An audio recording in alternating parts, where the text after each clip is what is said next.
Hello po mga ka-fellowship. Today gagawa po tayo ng flower bouquet na kung saan gagamitan po natin ng white aster, yung pong ating gerbera at red roses.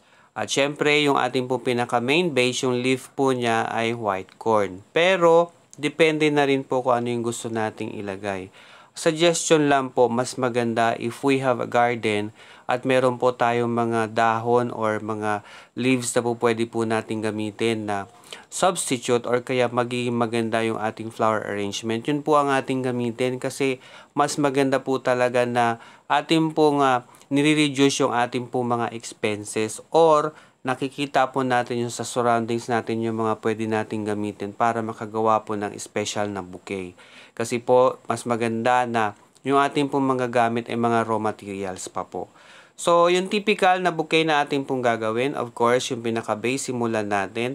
And then right after, yung flowers. At pagkatapos, yung pong ating pong mga pinaka-main na flowers na ating pong gagamitin.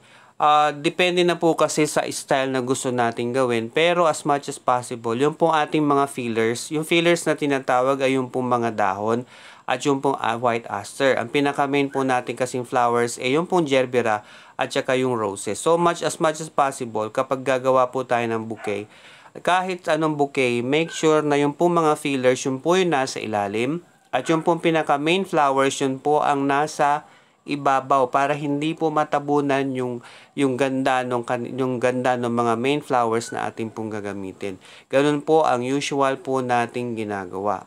At syempre, make sure na yung pong ating pong mga flowers na gagamitin ay according doon sa combination na ating gusto. At huwag po natin paghaluin at pagsamahin yung same color kasi hindi po siya masyadong makikita or hindi po siya masyadong magbibigay ng magandang outcome dun sa ating bouquet na gagawin. So, mas maganda po yung contrast sa bawat isa. Kung gagamit tayo ng light, gumamit din po tayo ng dark color. Katulad po niyan, pink yung gerbera, red po yung roses, at gumamit po tayo ng fillers na white. Pati yung dahon po ng white corn ay meron po siyang touch of white. Ayan po siya. So, hand bouquet po yung ating pong ginagawa pero usual po na pag gumagawa po ako ng design kasi nilalagay ko na lang po sa table para makita ko po talaga yung kung ano po yung magkalalabasan niya.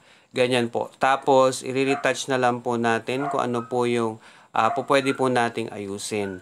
At bago natin siya balutin, make sure na nakat po natin yung mga excess na stem. At yung excess na stem, wag naman po natin, i-make sure natin na meron pong stem na matitira para pagbabaran po ng ating po mga flowers. Kasi syempre pagkatapos siya magpatapos po na may bigay doon sa ating pong pagbibigyan, ibababad po nila yan sa tubig. Kaya make sure na meron pong space o meron pong stem na po pwedeng pagbabaran ng tubig. Ayan po. So, yung pong ating sinamay sa ngayon, meron po siyang tinatawag na tupi o yung folding. So, bawat fold, isang putol po ang ating pong gagawing paggupit dyan. So, bali yan po ay 8 po na folding na tinatawag. 8 folds po yung kalalabasan yan. So, actually po, mas maganda pa po nga pong gamitin yung sinamay kesa po doon sa ating pong paper, floral paper o kaya po doon sa plastic floral paper po na ating pong ginagamit. Mas maganda po yan kasi mas madali po siyang sumunod at mas madali po siyang gamitin. So, ganyan lang po. Napakadali po siya. Yan, ifo-fold lang po natin according po dun sa design na gusto natin.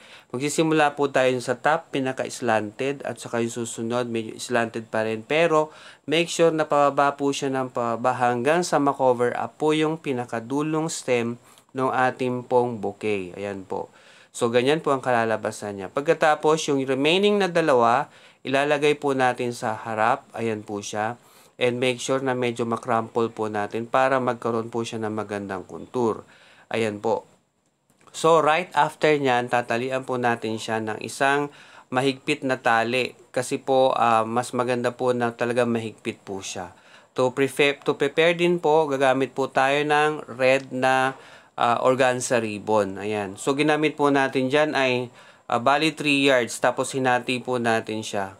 Ayan po. 3 yards po yung ating pong gagamitin na na ribbon para maging doble kasi yung organza po kung papansin po ninyo manipis po talaga siya. Ayan po. So tapos itatali lang po natin siya ng mahigpit. Isusukat po natin, make sure na pantay po yung ating ribbon bago po natin higpitan. Ayan po. Talagang higpitan po natin para hindi po matanggal yung ating pong mga nilagay na cover. Ayan, dressing po niya. Pagkatapos i-ribbon lang po natin siya ng isa at ayusin lang po natin. Ayan na po. So, yan na po ang kalalabasan ng ating ribbon. Ayan. Maraming pong salamat sa inyong panonood at sa patuloy ninyong suporta. At patuloy nyo po kami samahan sa iba't ibang videos na amin pong gagawin. Maraming pong salamat. God bless you all and God bless you always. I love you all mga ka-fellowship. Muli po, maraming pong salamat.